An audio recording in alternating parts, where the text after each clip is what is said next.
นั้นนะคะลุงฮันอยากกินก๋วยเตี๋ยวเรือก็เลยจัดให้นะคะจัดน้ำซุปให้เข้มข้นเลย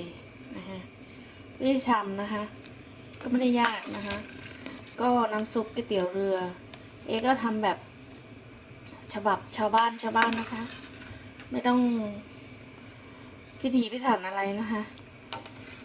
ก็วันนั้นเลี้ยงก๋วยเตี๋ยวเรือเด็กใช่ไหมก็ดมกลิ่นก็รู้แล้วก็ใส่อะไรนะคะมีขยี้ใบเตยลงไปนะคะ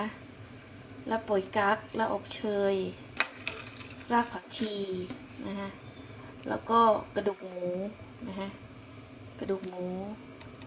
แล้วก็น้ำตาลตะโนดก็ได้ค่ะน้ำตาลปี๊บก็ได้นะคะใช้ได้2น้ำตาลเลยว่าน้ำตาลตะโนดมันจะอร่อยกว่าไหมนะคะลองดูนะคะแล้วแต่คนชอบแล้วก็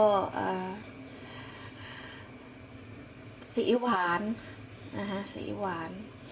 ทีนี้เราก็ใส่รสดีลงไปแค่นี้ก็จะได้เป็นน้ำซุป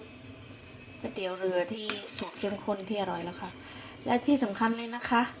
ขาดไม่ได้เลยเพื่อนๆอยากให้มันมีรสชาติที่อมเปรี้ยวอมหวานนะคะอย่าลืมนะคะใส่สับปะรดลงไปนะคะแล้วเพื่อนๆจะได้รสชาติอมเปรี้ยวอมหวานที่อร่อยแซ่บอันนี้คือบอกสูตรนะคะบอกสูตรเพื่อนๆนะอันนี้คือไม่ได้ใส่ใบเตยนะเพราะว่าลุงแกไม่กินใบเตยแต่แนะนำให้เพื่อนๆใส่ใบเตยด้วยนะคะมันจะหอมอร่อยนะคะนี่คือน้ำก๋วยเตี๋ยวเรือที่ง่ายและรวดเร็วประหยัดปลอดภัยอร่อยถ้าทำแล้วไม่อร่อยให้เตะเลยอ่ะเนี่ยดูสิต้องเคี่ยวให้เนื้อเขาเปื่อยนิดนึงนะคะเนื้ออยู่ที่ว่าคนชอบหรือคนไม่ชอบกระดูกหมูต้องมีนะคะกระดูกหมูนะคะ